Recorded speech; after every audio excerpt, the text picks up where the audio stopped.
Iraq economic news and points to ponder Thursday AM March 13, 25. Listen to the full version on the official dinarreport.com website and become our supporter on Patreon. Kurdistan region confirms oil sales through SOMO. We will give our money to Baghdad. Iraqi oil refinery energy economy news. Baghdad. The Kurdistan Regional Government, KRG, on Wednesday affirmed the region's firm position to implement an amendment to the budget law, allowing the region's oil to be exported and sold through SOMO, with the proceeds returned to the Federal Ministry of Finance. A statement issued by the Kurdistan Regional Government's Council of Ministers, seen by Al-Iqtisad News, said, the president of the council, Masroor Barzani, held a meeting attended by his deputy, Quabad Talabani, during which the Prime Minister instructed the Ministry of Finance and Economy to prepare a schedule for distributing salaries to Kurdistan region employees for the month of February, after the deposit of 958 billion dinars into the ministry's account for that month. The council decided to begin distributing salaries starting tomorrow. All ministries and institutions were also tasked with preparing March payrolls as soon as possible and sending them to the Federal Ministry of Finance, with the goal of disbursing them before the Eid al-Fitr holiday. The statement confirmed that, in the first part of the meeting, Kamal Muhammad Saleh, acting Minister of Natural Resources, reviewed the latest developments in the joint meetings between the Ministry of Natural Resources and the Federal Ministry of Oil, in the presence of representatives of oil companies. The minister explained the efforts being made to resume the region's oil exports within the framework of the federal budget law. The Council of Ministers commended the Ministry of Natural Resources' efforts to accelerate the process of resuming oil exports and its joint work with the Iraqi Ministry of Oil to resolve the obstacles related to the process. The Council also affirmed the regional government's firm position to implement the amendment to the budget law so that the region's oil is exported and sold through SOMO and its revenues are returned to the Federal Ministry of Finance. OPEC. Oil prices recorded a significant decline in February. Economy, 6:59 the 3rd of December 2025 Mawazin News. Baghdad. The Organization of the Petroleum Exporting Countries, OPEC, said on Wednesday that oil prices recorded a significant decline in February, with the average OPEC basket falling by 3.2% to $76.81 per barrel. OPEC added in its monthly report that Brent crude futures also fell by 4.3% to $74.95, and West Texas Intermediate, WTI, crude fell by 5.2% to $71.21. The report indicated that extensive selling by global hedge funds contributed to increased volatility and accelerated the decline in prices. Regarding global oil demand, OPEC expected in its report that it would grow by 1.4 million barrels per day in both 2025 and 2026, with a greater contribution from non-OECD countries. In contrast, OPEC expected supply from countries not participating in the Declaration of Cooperation to grow by 1 million barrels per day in 2025 and 2026, driven by production from the United States, Brazil, Canada, and Norway. Al-Sudani's advisor denies any sanctions on Rafidane Bank and confirms continued gas supplies from Iran. Economy, the 3rd of December 2025 Mawazin News.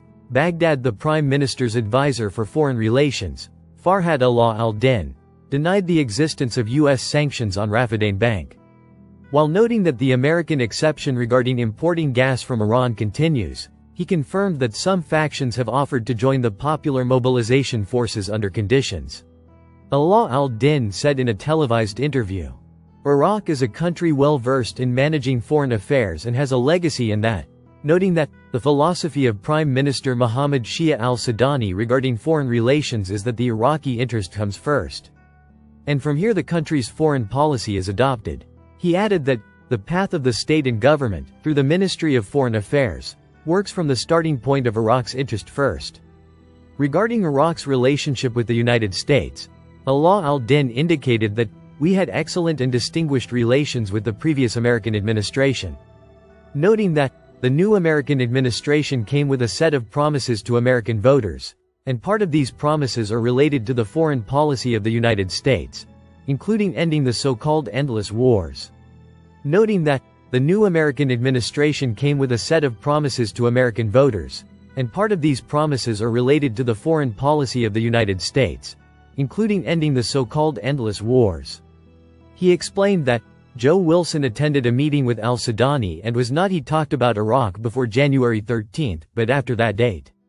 He started tweeting about Iraq on a daily basis, stressing that the American authorities denied any connection to what Joe Wilson was talking about regarding Iraq.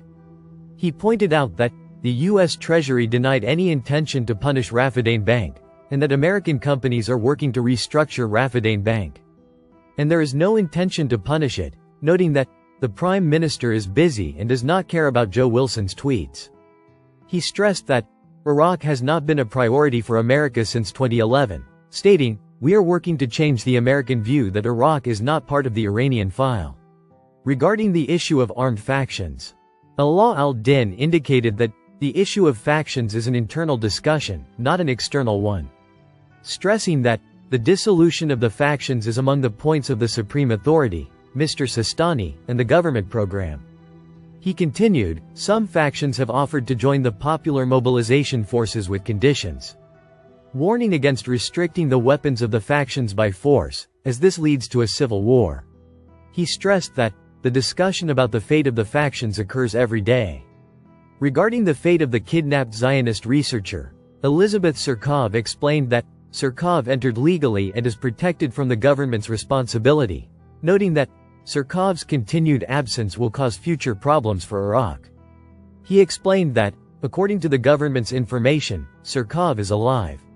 Regarding the cancellation of the U.S. waiver for importing energy from Iran, he indicated that the cancellation of the waiver targeted the import of electricity.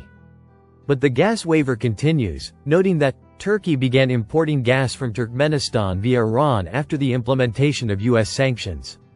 Regarding the events in Syria, Alaa al-Din said, "The events on the Syrian coast are not encouraging for Iraq to open up to the head of the Syrian administration."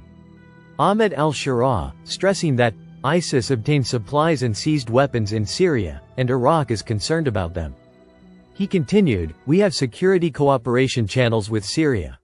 Regarding Iraq's relationship with China, he explained that 25% of Iraqi oil is purchased by China and we have a great interest in it, noting that Iraq's relationship with China and Russia is commercial, not political.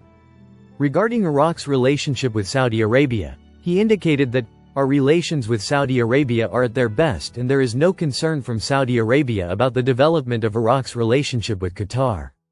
He stressed that Iraq is returning today to the Arab fold more than ever before, noting that Iraq has transformed from an arena of conflict to an arena where countries meet. He pointed out that the path of development has transformed Iraq into an area where the interests of the countries of the region meet, stressing that Iraq played a calming role between Iran and America, especially in Syria. Regarding the presence of the international coalition in Iraq, he indicated that nothing has changed with the agreement to end the international coalition in Iraq. And we are awaiting the U.S. administration's opinion on its presence, indicating that the end of the international coalition will make Iraq determine the type of foreign forces it needs. Nearly 1 billion shares were traded on the Iraqi stock exchange during today's session. Stock Exchange Economy News, Baghdad. The Iraqi stock exchange traded nearly 1 billion shares today, Wednesday. The value of the shares, which numbered more than 954,000, amounted to 1.4 billion dinars. The market was able to conduct 738 transactions. Iraqi ports. Plans to establish an industrial zone and large companies in the Grand Fao port. Director General of Iraqi Ports Farhan al-Fartusi. Money and Business Economy News, Baghdad. The Iraqi General Company for Ports confirmed on Wednesday that it has reached advanced stages of contracting with an international company to manage and operate the Fao port. It also indicated that a large package of projects will be announced at the Fao port, similar to the refinery package.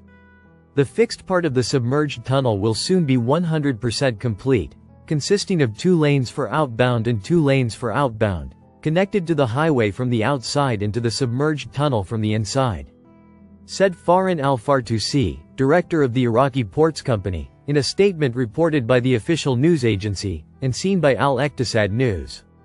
He explained that the submerged part consists of 10 concrete blocks, 11 meters high, 34 meters wide, 126 meters long, and weighing 45,000 tons, which were completely poured into a special basin called the submerged tunnel basin.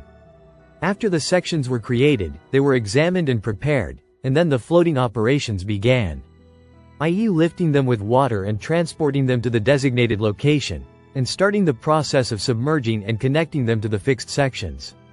He added, indicating that our cadres and the companies working with us, namely the Italian company Technical, which is supervising, the Korean company Daewoo, which is implementing the project, and the Dutch company specializing in such work in the world, were able to connect the first section and place it in its place, and open it to the fixed section, and it became part of the tunnel. We had a tour and presence in this section, and at the same time the cadres began floating the second section until it was formed. After the 10 sections are connected, the tunnel will be completed and ready across both banks, whether the direction is from Kazar to Al Fao or vice versa. On the other hand, Al Fartusi explained that, we have reached very advanced stages of contracting with a scientific company to manage and operate the port. We are awaiting the consulting company's opinion on the contracting mechanism, regulations, and other details. After that, the file will be presented to the Supreme Committee for approval, and we will proceed with the contract.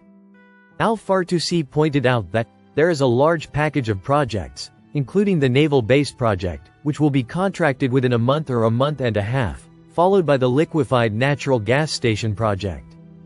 In addition to the major project, which is a refinery within the port complex, and a petrochemical plant, which was contracted by the Ministry of Oil, and we are following up on this file, which will be operational soon. He added, we have a plan to establish an industrial zone, and there are communications and companies interested in entering into this major project. A large package of projects will soon be announced in the port of Fao, similar to the refinery package. Listen to the full version on the official dinarreport.com website and become our supporter on Patreon. Source: dinarrecaps.com